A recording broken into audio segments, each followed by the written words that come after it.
A squat hold is an isometric hold on our lower body.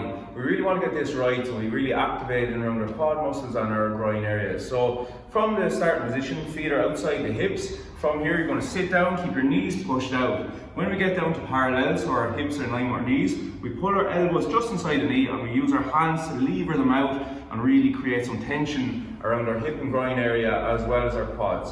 So from the side, feet outside the hips, we're going to sit down, down and back, and then we're going to lever the knees out to create that tension along the groin. And that's a squat hold. It's an isometric lower body exercise where we're going to hold tension on our glutes, which is our backside, for a period of time to create tension. So we're going to lie down on the ground. You're going to bring your heels right in towards your bum, lie on the ground, hands on the ground. From here, you're going to push your knees up and out towards the opposite walls and your hips come up towards the roof. So it's up, out, and hold the top position. Really pushing the knees out to create tension. So to show you from the front, lie down, heels in, hands on the ground, up and out, and hold this position and keep pushing the knees out to create tension along the side of the glute. And that's your glute bridge. Squats are one of your lower body compound movements, meaning we're going to engage more than just one muscle when we're doing it. One of the biggest and strongest movements the body can complete, and being able to do a bodyweight squat efficiently is super important. Our starting form should be feet just outside the hips to create some room for our hips to sit down into the squat. I like to keep my toes slightly pointed out, and most people will, to engage that extra mobility at the bottom of the squat. From here, we're going to sit back slightly and we're going to keep our knees tracking over the toe and sit down and then drive back up from the outside of the knee. From the side, feet just outside, toes slightly pointed out, and we're going to track that invisible line with our knee over the toes out at an angle to give our hips the space to sit down. So back, out, and drive up. To get a really good squat, we want to get this hip crease here in under the knee, which means we're breaking parallel, and then drive up, and keeping our torso as upright as possible throughout the movement. Any questions on squat? A lunge and a reach is a great total body dynamic exercise to really get the blood flowing in the body. We use it for warm-ups mostly. So start position, feet together, you're going to step out, bring your knee over your ankle. From here, knee comes down, the same time the hands come up, you reach up, step back. Opposite side, step out, down, reach up. And again, from the side, we're going to step out, back knee down, reach up, and then back. And that's your lunge and reach. Jumping jacks are one of our more common cardiovascular exercises. This is really designed to get the heart rate up and going in a nice simple movement pattern, working both the upper and lower body. Our starting position, feet together, hands down by the side. From here, jump out and hands up, and then back in. That's your movement. So you can go in a slow movement, just to keep moving, or you can work jumping jacks really fast if you want as well. So that's the jumping jack.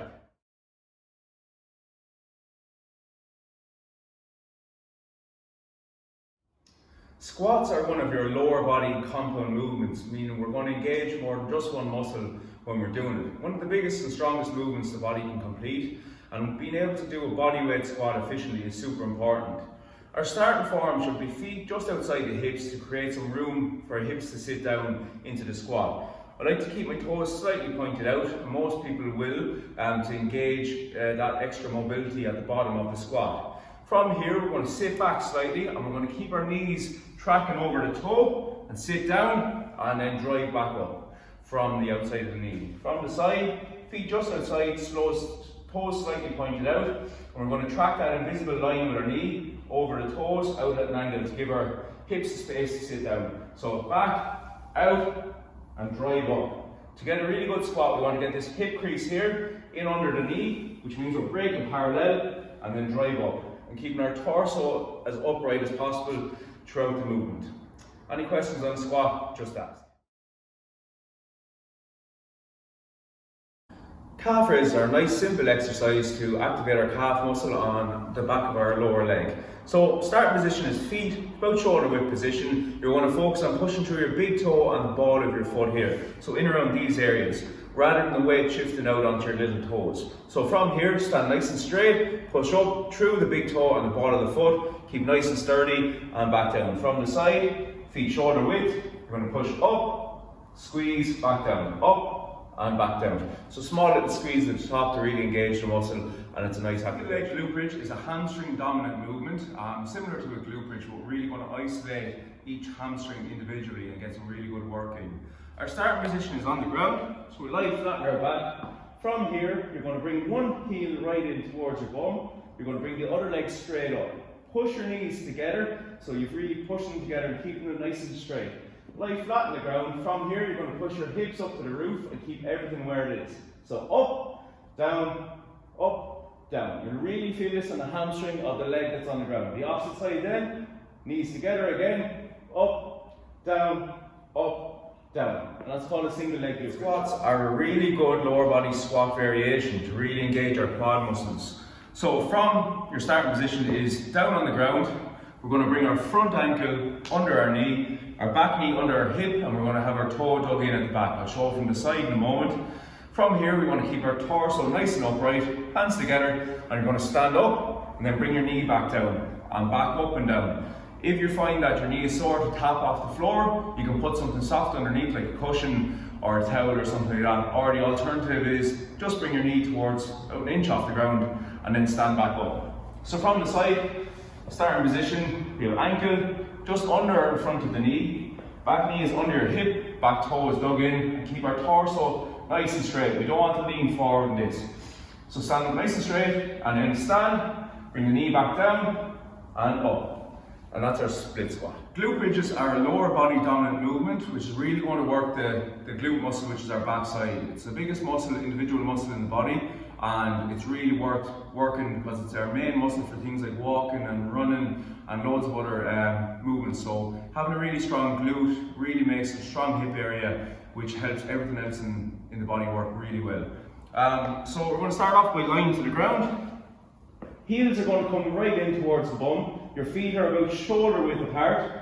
From here, lie flat down, put your hands on the ground. You're going to push your knees up and out, so towards the opposite walls, and your hip area is going to go straight towards the roof.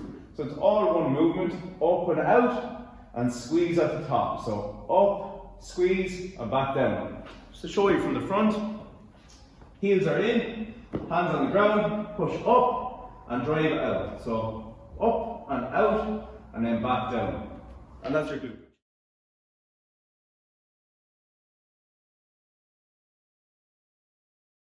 A flutter kick is a lower abdominal core movement where we're going to engage our hip flexors throughout the movement and really work the lower part of our core. Your starting position is on the ground, lying on your back. I like to pull my knees into my chest, which means our lower back is on the ground. From here, you're going to push your feet out to about 6 inches off the ground and keep your toes pulled back towards you. This engages our hip flexors, which is the driving force behind the movement.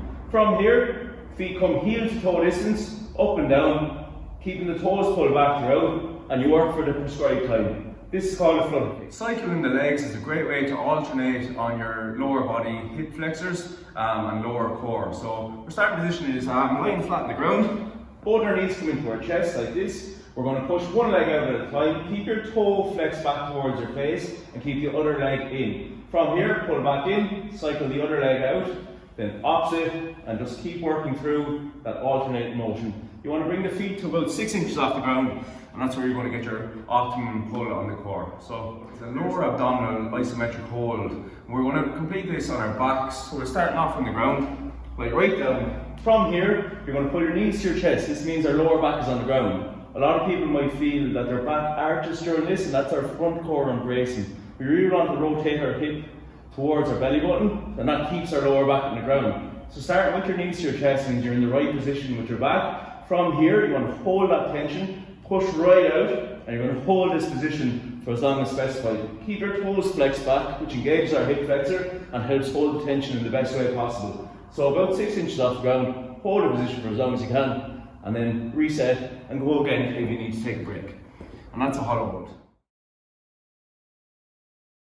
Squat drops are a nice lower body plyometric exercise, so they're explosive in their nature, and we want to work nice and quick through these and really get that spring in our lower body. So feet start together. From here you're going to jump out and sit down, then spring up off the toe, back in and out.